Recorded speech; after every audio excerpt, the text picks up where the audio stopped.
Ampak tomu gre v resnici sončen zahod na živce. Oziroma, še bolj mu grejo na živce ženske, ki imajo rade sončen zahod, ker je zatem pač neka nevarna slaba urejenosti sveta.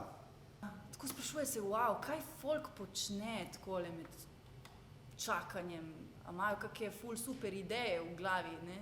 Moški si misli, nora, ki ga gleda in pol razmišlja, kaj če bi pa jaz njega zaprla v to kletko in bi njega žokala, pa bi poklicala njegovo mamo, pa bi skupaj jedle kekse.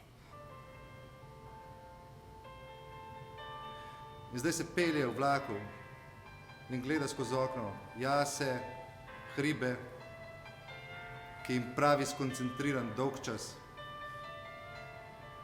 Pravi, da je preutrujen, da bi se rval s Heidi. Karel je odložil svojo protezo na nočno marco. Nadomestno roko. In pol? Pol Karel spleza na rut. Radiator. Roka, ki je njegovo glavo usmerjala nanj.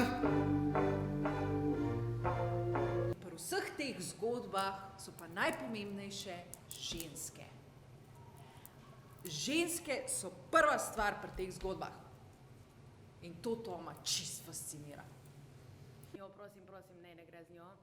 Prav pa peva. Res greva, reče Bettina. In ta dvojina ji odmeva v ušesih, medtem ko ona dva. In pol Bettina reče Nori, jaz ne vem, kje je problem, ampak je očitno tvoj.